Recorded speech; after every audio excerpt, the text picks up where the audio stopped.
तीसरे एपिसोड की शुरुआत 5 महीने पहले के फ्लैशबैक से होती है। हायरोंग क्लास में मिंची से गेम खेलने के लिए उसका फोन मांगती है क्योंकि उसका खुद का फोन ले लिया गया था। मिंजी के मना करने पर भी जब वो जिद करती है तो मिंजी उसे फोन दे देती है। हायरोंग फोन देखते हुए कहती है कि यह बहुत पुराना फोन है, ऐसा उसके डैड के पास भी है, पर अभी वो इससे काम चला लेगी। वही पास में मिंजी कुछ लड़कियों को नया फोन इस्तेमाल करते हुए देखती है। अगले सीन में मिंजी किम के लिए खाना बनाती है और घर के काम करने का बहाना बनाकर उसे मक्खन लगाती है। किम समझ जाता है और पूछता है कि तुम्हें कितने पैसे चाहिए। मिंजी कहती है कि उसे पैसे नहीं, नया फोन चाहिए, क्योंकि वो 3 साल से एक ही फोन चला रही है, जबकि स्कूल में सब जल्दी फोन बदल लेते हैं। किम अपना पुराना फोन दिखाकर समझाता है तो मिंजी उदास होकर कहती है कि आप ही नया फोन खरीद लो और अपने कमरे में चली जाती है। अगले सीन में मिंजी जब स्कूल से घर लौटती है जहाँ किम टीवी देख रहा होता है तो उसे अपने कमरे में नया फोन मिलता है और साथ में हार्ट वाली की चेन भी मिलती है। वो बहुत खुश होती है और बाहर आती है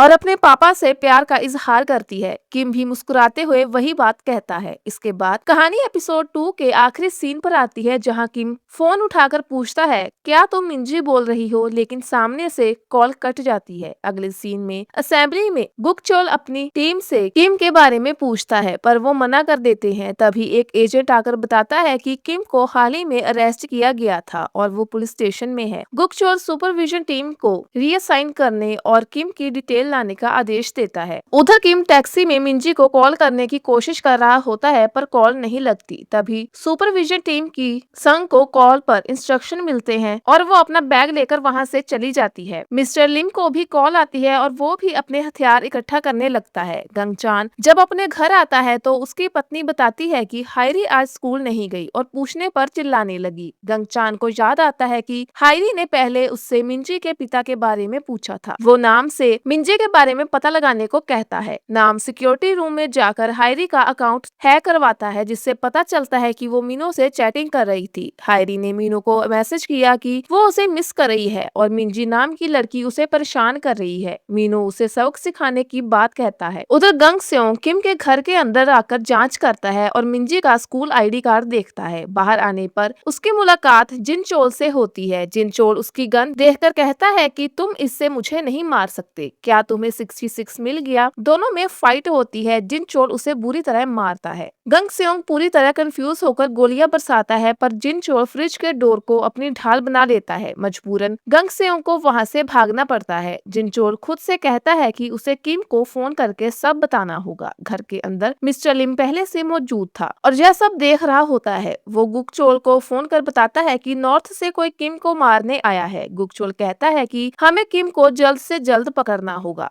तभी उसका आदमी पता लगा लेता है कि किम एक ताइक्वांडो स्टूडियो में है और वो सब वहाँ के लिए निकल जाते हैं। स्टूडियो में हंसू अपने स्टूडेंट्स को ट्रेन कर रहा होता है कि तभी किम को देखकर वो समझ जाता है कि कुछ गड़बड़ है। वो बच्चों को बाहर भेज देता है। किम उसे बताता है कि मिंजी किडनैप हो गई है। मिंजी के फोन से कॉल आया था पर कोई बोला नहीं। किम कहता है कि उसे अपना फोन फेंक देना चाहिए क्योंकि वो उसे ट्रेस कर रहे हैं, पर वो ऐसा नहीं कर सकता। हंसू कहता है कि पहले मिंजी का फोन ट्रेस करते हैं। तब चोर अपने आदमियों के साथ एक बच्चे को पकड़कर वहां आ जाता है। किम पहले ही छिप जाता है। गुकचोल किम को ढूंढता है और हंसू से कहता है कि किम ने कॉन्ट्रैक्ट तोड़ा है। हंसू बच्चे को छोड़ने कहता है कि तभी बच्चा गुकचोल को लात मारकर वहां से भाग जाता है। इसके बाद किम और हंसू उनसे लंबी फाइट करते हैं। वो ऑक्सीजन सिलेंडर का इस्तेमाल कर धुआं करते हैं और छत पर आ जाते हैं। वहां भी आदमियों को ढेर करके रस्सी के सहारे नीचे उतरते हैं और वहां से फरार हो जाते हैं। दोनों एक नई जगह आते हैं जहां हंसू एक दूसरी गाड़ी में मिंजी का फोन ट्रेस करने के लिए सिस्टम ऑन करता है। किम माफी मांगता है कि उसकी वजह से एसएमडी हंसू के पीछे पड़ गई है, पर हंसू कहता है कि अगर उसका बेटा किडनैप होता तो किम भी यही करता। हंसू ट्रैकिंग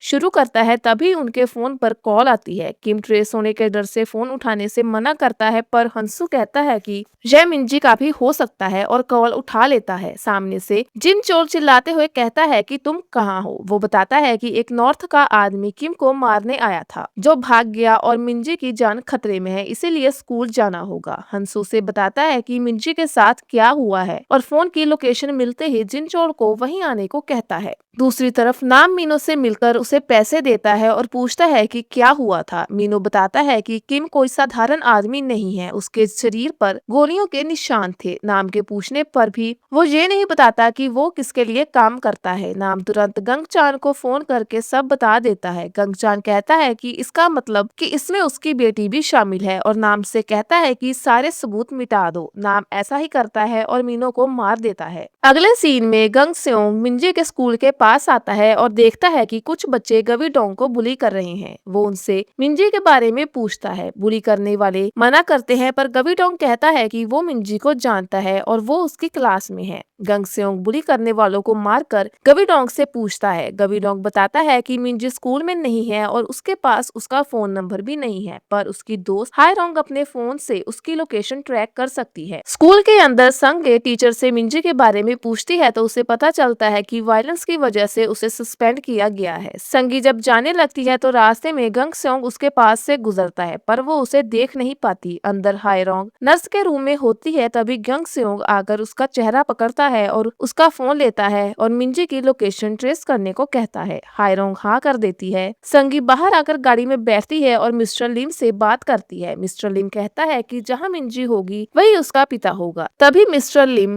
गंग सेओंग को गाड़ी के सामने से जाते हुए देख लेता है पर संगी को कुछ नहीं बताता। गंगचान फिर असेंबलीमैन सीन से मिलता है। सीन बताता है कि उसे रिकंस्ट्रक्शन काम करने के लिए बड़ी फंडिंग चाहिए क्योंकि कुछ असेंबली वाले इसके खिलाफ हैं। गंगचान पैसों की चिंता ना करने को कहता है और विरोध करने वालों की लिस्ट मांगता है। बाद में नाम गंगचान को बताता है कि मिंजी गायब है और उसका पिता उसे ढूंढ रहा है, लेकिन उनका बैकग्राउंड चेक करने का एक्सेस डिनाई कर दिया गया है। अगले सीन में किम और हंसू एक बिल्डिंग के पास आते हैं जहां मिंजी का फोन 3rd फ्लोर पर ट्रैक होता है। अंदर जाने पर कुछ आदमी उन्हें रोकते हैं। एक लंबे बालों वाला आदमी किम को चाकू से डराता है पर किम उसके बाल खींचकर उखाड़ देता है। किम अंदर जाता है जबकि हंसू बाहर बाकी गुंडों से फाइट करने लगता है। अंदर किम देखता है कि लड़कियों को लेकर गलत बिजनेस चल रहा है। वहाँ बॉस का खास आदमी ह्योंग मिन किम को रोकने आता है और बॉक्सिंग की बात करता है पर किम उसे 1-2 पंच में ही ढेर कर देता है। किम अंदर जाकर ढेर सारे फोन्स में मिंजी का फोन ढूंढता है जो उसे बॉस की जेब में मिलता है। किम बॉस के आदमियों को मारकर बॉस के पास आता है। बॉस मिंजी का फोन निकालकर उसकी फोटो देखता है और उसे चाटने लगता है। गुस्से में किम उसे बुरी तरह मारता है।